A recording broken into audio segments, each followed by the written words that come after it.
A fresher gets strange treatment from his college mates, and reason behind it made him question his own existence.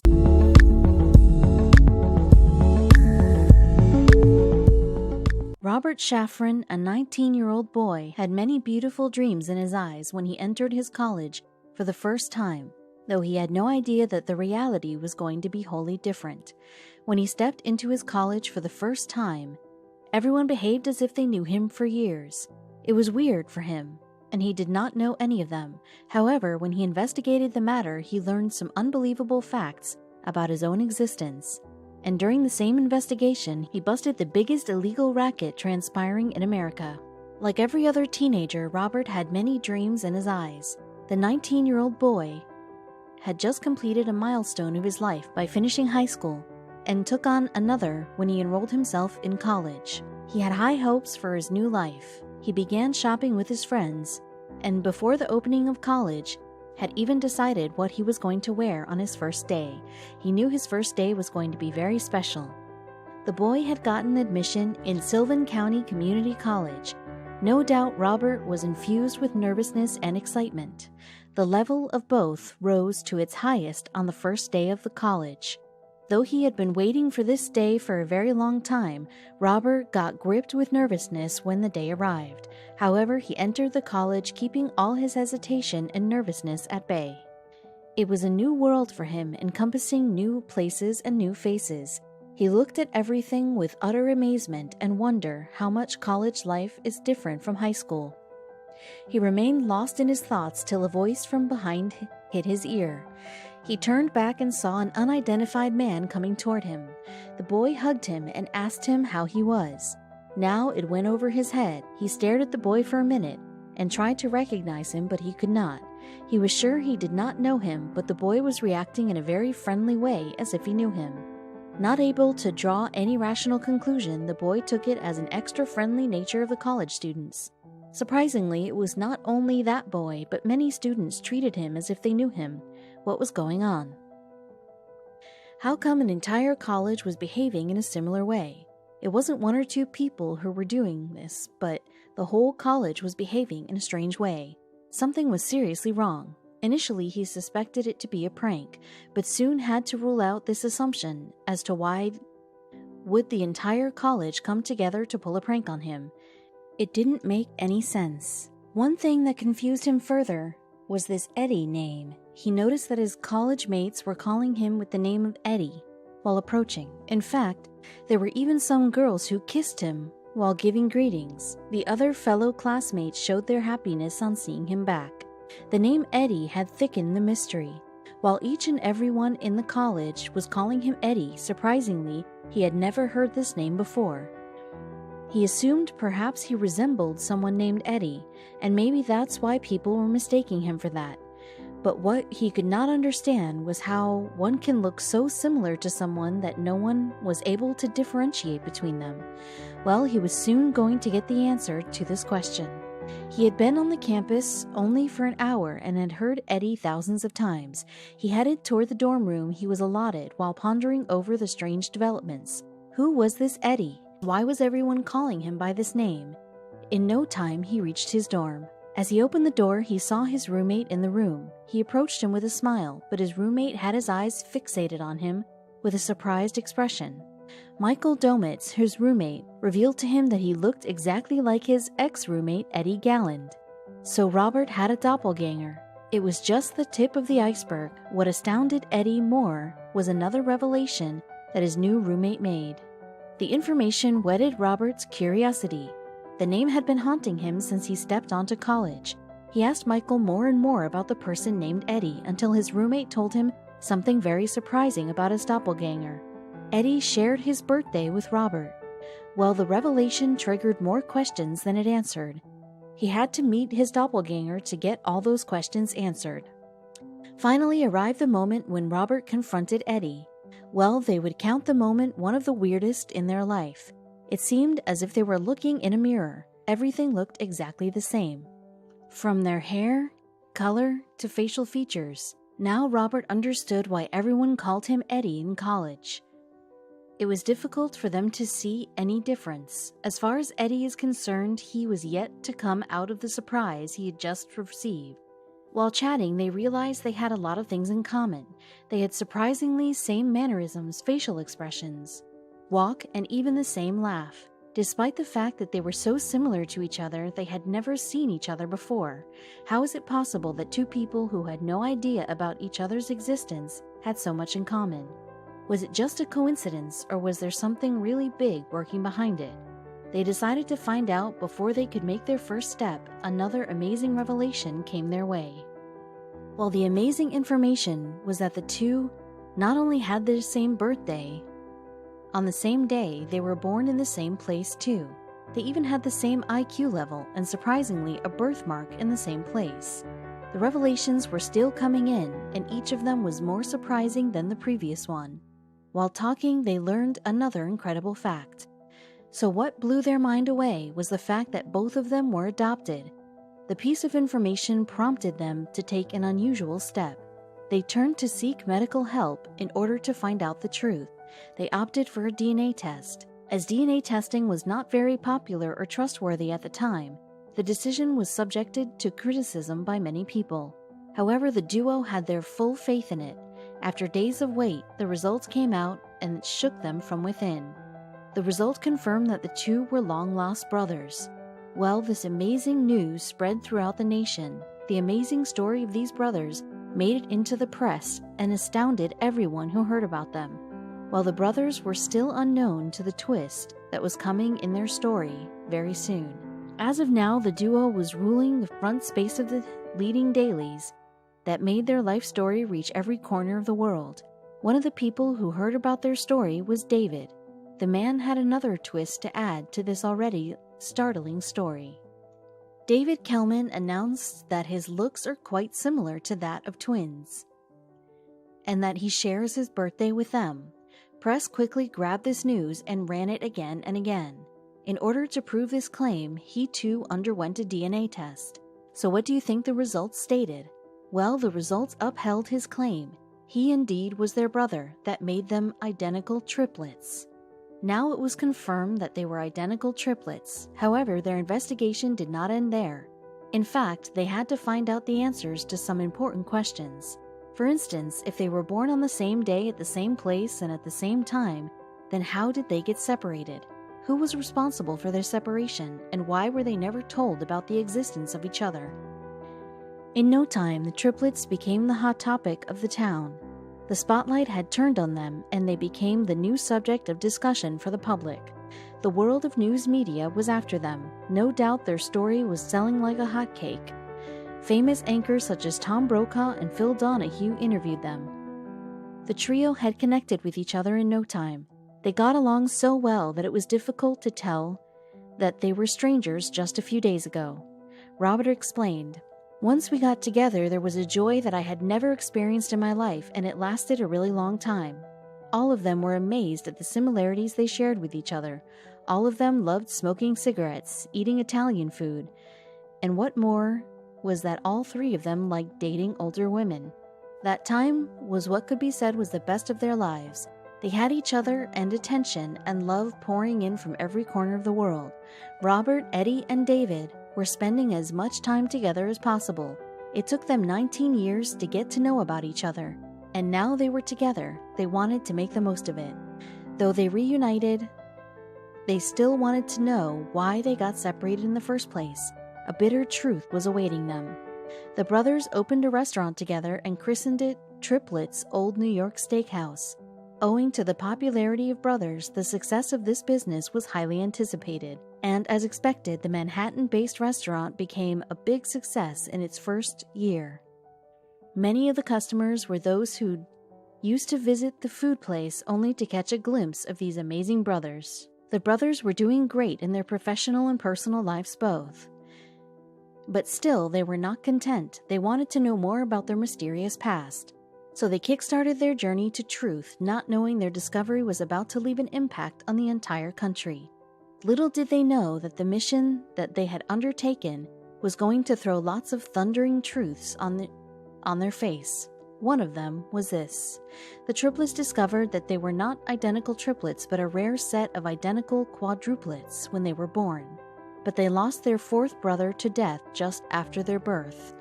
It is important to mention here that if the fourth one had been living, the quadruplets would have been considered rare. Well, they are not the only people who got separated in their childhood, unfortunately. The cases of this sort are in abundance. Whereas some manage to find each other, there are some who live their entire life without knowing that they have triplets or twins. Twins named Adriana Scott and Tamara Rabbi met the same fate and would have been living their lives in ignorance if this unbelievable truth was not for their mutual friend. Their common friend noticed glaring similarities they shared with each other. The brothers knew where to go to get their investigation started. All they knew was that they were born in Long Island Jewish Medical Center and therefore were given to Louise Wise Services, a highly dignified adoption agency. And it was from there these kids got adopted by their current parents. The institution was mainly built for Jewish kids. It was in 1980. Triplets, 6 adoptive parents, once again stepped into the institution, but this time to seek answers of questions. The Adoption Service Agency came into existence in 1916. The agency, that is an East Coast adoption center, was primarily formed to help Jewish mothers and adopters. But instead of getting lauded for its work, the center has many allegations slapped against it. There was a general belief that the adoption center was operating a Staten Island home sheltering single mothers who used to trade their unborn kids to the adopters for money. The charges did not end there. The agency was accused of not putting the important details regarding the health of the to-be adopted kids or his birth family in front of the adopted parents. But those allegations never got proved, and so they all remained baseless. Did the same thing happen with Robert, Eddie, and David? Robert, Eddie, and David, with their parents, confronted the adoption agency with all their queries. The center that was not prepared for this confrontation tried to pacify the triplets by stating that they did it only to do away with the sibling rivalry that kids usually do in order to gain the attention of adopted parents. However, it did not make sense to the triplets. In fact, the trepidation of agency to justify their act made them grow even more suspicious of the institution. What were they going to do now? Confronting agency was a futile attempt. They walked out of the building even more confused and curious. There was no breakthrough. The agency clearly had refused to help them. One of the parents of the triplets had forgotten his umbrella in the office. When he returned to the office to fetch his umbrella, he saw an unexpected sight there. The staff members were celebrating something. One of them popped open the bottle of champagne and the rest were laughing. It seemed as if they'd dodged a bullet. The sight indeed solidified his doubt. He sprinted towards the triplets to tell him. It was a big lead. They knew there was something really wrong, and they were determined to unravel every layer of it. Well, the information came along, with lots of questions for the triplets, what the staff was celebrating and why right after their exit. They were already not convinced with their lame reasons, and now this celebration added fuel to the fire. After perceiving the behavior of the institution, the triplets, too, began to believe in rumors that were doing rounds for years. So was the agency alone, or was there something else hand in glove with it? So what their adoptive parents told them. On being asked, they told them that a large part of the information regarding their family and health had been kept from them. Not only that, but they were also told that the kids were subject to a child development study, and for that reason, the researchers used to visit their kids regularly for decades. They would come to the home to take their behavioral and aptitude tests. They also revealed that they had separation anxiety in their infancy. However, they did not pay much heed as they thought it to be a result of a change of environment. What clicked their mind was the fact that all 3 of them came from a different socioeconomic background. Robert hailed from an affluent family. His father was a doctor on the other side. Eddie belonged to a middle-class family. David got adopted in a working-class family. His adoptive father owned a store. Normally, the selection of adoptive parents for twins and triplets are done randomly, regardless of their socioeconomic background. But here it seemed the family was selected purposely by the agency. So all these things were planned, but why? They got the answer to their question from a journalist named Lawrence Wright. who had been following the case closely. He stated that the triplets were involved in a study that centered around the question if a person's development is shaped by its life, experience, or DNA. Unfortunately, it was not only these twins who had been made the guinea pig, but 5 more sets of twins too. In order to achieve the accurate result, it was necessary for the conductor to have control on as many variables as possible. Besides, other things have to be common between them. Although the triplets were sent off to families with different socioeconomic backgrounds, they all had a sister 2 years older than them. That wasn't coincidence, that was planned. In its earlier stage, the nature versus nurture experiments processed many interviews and assessments done many years after the twins or triplets moved away from each other. However, here the interviews and assessments remained constant from their birth to the time they got matured. So who was the mastermind behind this? It was Dr. Peter Neubauer, a child psychiatrist and psychoanalyst by profession. During those times, he was placed as Manhattan's director of the Child Development Center. Neubauer belonged to Austria and was a World War II refugee. Not only that his way of conducting the study had stark similarity with experiments conducted during World War II in the mid-1940s. To many of us, the separation anxiety thing doesn't seem real, but the triplets or twins does go through this if they get separated, and there have been many research on the subject that have confirmed the existence of separation anxiety. Eddie, Robert, and David, though, got separated after their birth. They stayed together for 9 months in the womb. Claire Kelman, the adopted mother of David Kelman, had seen her son going through separation anxiety in his childhood. Claire explained, "David began talking very early. I remember him waking up and saying, 'I have a brother.' We would all talk about his imaginary brother. The anxiety was not felt by David alone. The other 2 underwent the same feeling in their childhood." Separation anxiety may end in childhood, but its effects can remain for a long time in one's life. A person with separation anxiety gives away many symptoms, including familial discord, sense of independence, social isolation, academic failure, lacking the ability to develop and maintain relationships, development of symptoms of other mental health conditions, and suicidal thoughts and behaviors. Well, for some twins, the separation anxiety goes away within a few hours of separation. And for some, the anxiety lasts for many years. Some feel the anxiety after getting separated by even an hour. Just imagine how difficult would it be for Eddie, Robert, and David, who stayed apart for almost 20 years. Now the mystery was resolved, and the 3 were leading a good life until Robert Shafran got nabbed for having a hand in a robbery that involved the murder of an old woman.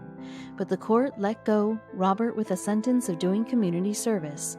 According to the court, Robert had a minimal role in the crime. Other heartbreaking events occurred when Eddie Gallen killed himself in his home in Maplewood, New Jersey. The unfortunate incident occurred in 1995. Galland was only 33 years old when he bid goodbye to the world, leaving his wife and daughter behind. The reason propelling Eddie to commit suicide is still a mystery. However, his brothers believed separation anxiety to be the possible reason. Child Development Center was supervising this immoral study. The center, later on, merged with Jewish Board. Robert and David are claiming an apology and monetary compensation from the agency. Triplets had their story reached every nook and cranny of the world through a movie named 3 Identical Strangers. The documentary was filmed for the first time at the Sundance Film Festival. The movie, directed by Tim Wardle, begins from the first day of Robert in the college in 1980. The documentary was a success. It earned amazing reviews from all around the world. Documentary was a great help in raising awareness among the common people. Not only that, the movie helped a great deal in putting pressure on the agency. Along with the monetary compensation and apology, the brothers want them to change their working style.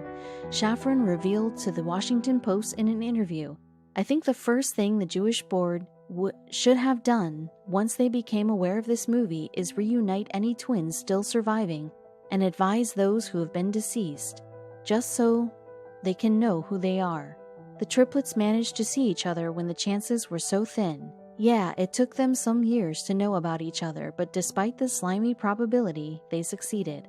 Not all separated twins or triplets are bestowed upon with this opportunity. One thing was sure, Dr. Peter Neubauer had no mercy for his subjects. Siegel, who met him once, explained, "What struck me most was he showed absolutely no remorse for what he had done.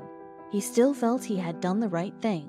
However, his study confirmed genes have a more pervasive influence than we thought, as the study showed, ended up being extremely alike." Jewish board disowns the brutal experiment conducted by Dr. Peter Neubauer by conveying the message through their spokeswoman. She says the Jewish board does not endorse the study undertaken by Dr. Peter Neubauer and is appreciative that the film has created an opportunity for a public discourse about it. We hope that the film encourages others to come forward and request access to their records. The Jewish board had no role in the separation of twins adopted through Louise Wise. As of now, Robert is undergoing the training of a lawyer. David is working as an insurance consultant. Along with that, Robert and David are also working to promote 3 Identical Strangers, the movie based on their life.